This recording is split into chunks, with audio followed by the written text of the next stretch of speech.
Finally એટલી વખતમાં check છું, હવે ફાઇનલી લઈ જ લેવાનું છે ઉંબાડિયું. જો ભાઈ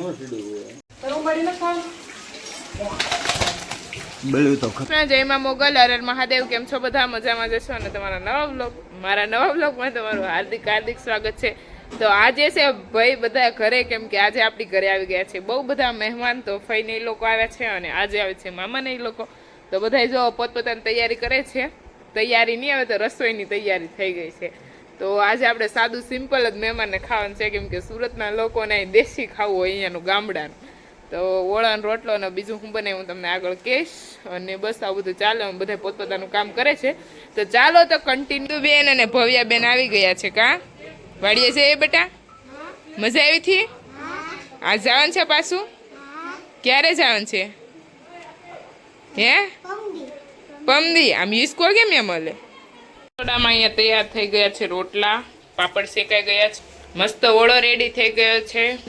તો અત્યારમાં મીનાક્ષી દીદી બનાવી રહ્યા છે, સલાડની તૈયારી કરવા માંડ્યા છે. અને બીજું શું બનાવવાનું છે મીનાક્ષી દીદી? બસ સાદું ને સિમ્પલ જ મહેમાનને જમવાનું છે, એટલે આપણે સાદું સિમ્પલ જ બનાવ્યું છે. હા બસ આવું ચાલે છે. અને અહીંયા બધો આવી જાય, બધો બધો આવી ગયો છે. બધાને અહીંયા રોકાવાનું છે બધા. હા બધો રોકાશે. ફાઇનલી બધી રસોઈ બની ગઈ છે અને મીનાક્ષી દીદી અત્યારે બધી પ્લેટો ભરવા માંડ્યા છે. અને કંઈક આવી રસોઈ આપણે બનાવી છે. હું રસોઈમાં છે મીનાક્ષી દીદી બોલી છે? આપણે રસોઈ એકદમ સાદી ને સિમ્પલ જ છે. ઓળા કર્યા છે, રોટલો, પછી પાપડ છે, સલાડ છે અને મોહનથાળ, સેવ અને લાડવા, છાશ અને લાડવા. હા બસ એકદમ દેશી ભાણું, દેશી. તો આવી કંઈક રસોઈ બની ગઈ છે અને ચાલો તો આપણે મહેમાનને જમવા બેસાડી દઈએ. નદીએ કપડાં ધોવા આવેલા હતા અને જો બકરા આવે સામથી. તો આપણે કપડાં ધોવાઈ ગયા ત્યાં તો બકરા આવી ગયા. તો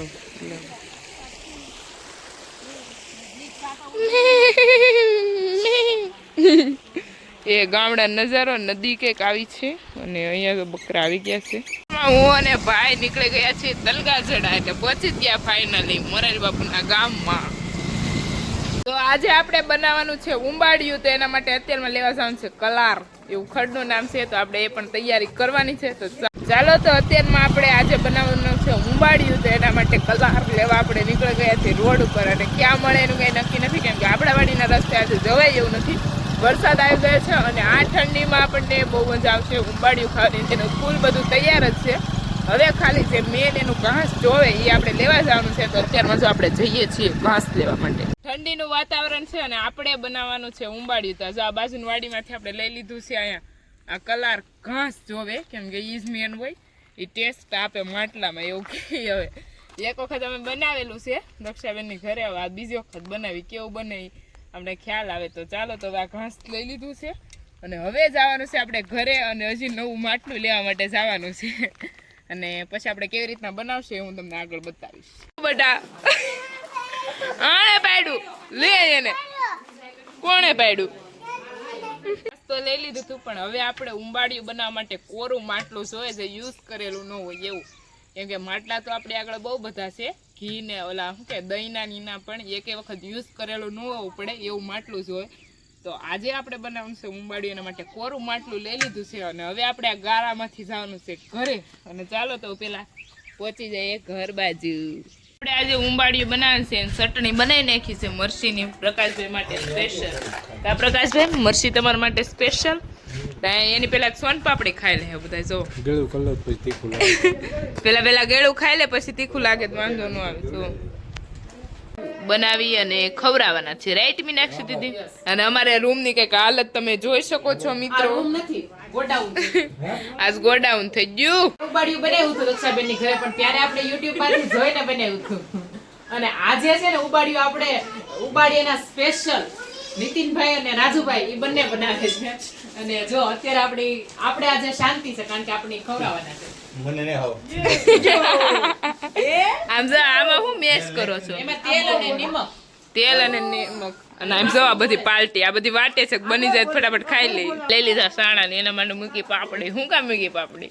પાપડી છે ને ઉંબાડિયું પાકે ને ચેક કરવા માટે મૂકે. હવે આપણે કોઈ દિવસ જોયું નથી, આપણે પહેલી વાર જોયું, આપણને કઈ ખબર નથી. પણ ભાઈઓ કહે છે તો એને મતલબ બનાવ્યું તો એને ખબર છે, તો આપણે એનું માન્ય કરીને આગળ વધીએ. આટલું આપણે પેક કરી દીધું છે બધા સબ્જી નાખીને ભાઈઓએ, હું ઘરે નથી. અને બસ હવે આને લઈ લે ભાઈ અને પછી વાળી દેવાનું છે ઊંધું અને પછી પકાવવાનું છે હેરખુંથી.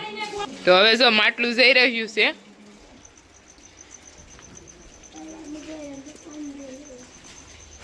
હવે આને વાળી દેવાનું છે ઊંધું.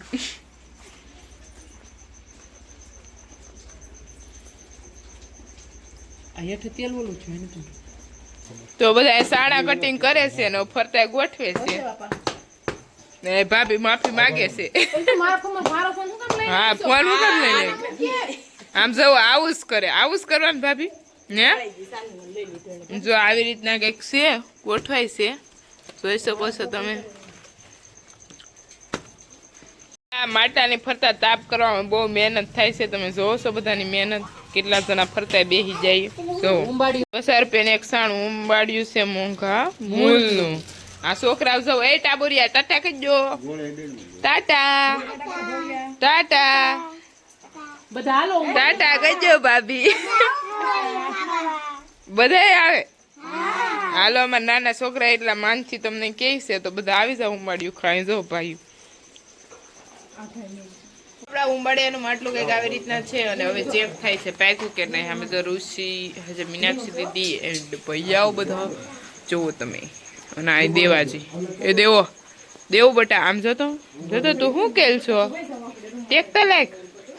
હા ફાઇનલી આપણું ઉંબાડિયું રેડી થઈ ગયું છે અને હવે લેવા રહ્યો છે ગોળો. તો ભાઈ લેવા ગયો છે ગોળો. એક ભાઈ હવે ચેક કરે છે, ખાવાની તૈયારી આવી રીતના કંઈક થાય છે. ચેક થઈ ચેક. અરે મસ્ત રેડી. ફાઇનલી એટલી વખતમાં ચેક છું. હવે ફાઇનલી લઈ જ લેવાનું છે ઉંબાડિયું. જો ભાઈ તો સડી જ જાય ને. લીધું ગુણ્યું તો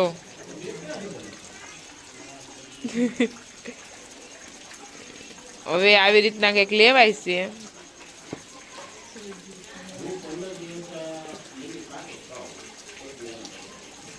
વાહ આવું કંઈક ઉંબાડિયું કે પાકી ગયું છે રેડી બેહી ગયું. જો હા જો માં ડીસરી લઈ જો.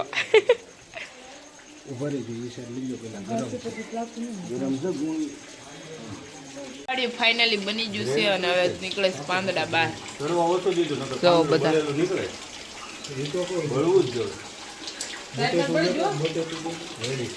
રેડી છે. બેહી જો એટલે રેડી જ હોય. બેહી જો એટલે રેડી વાહ હોય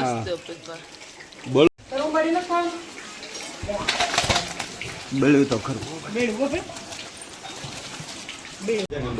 ચાલો તો ફાઇનલી ઉંબાડિયું રેડી થયું છે. બધા બેસી ગયા છે.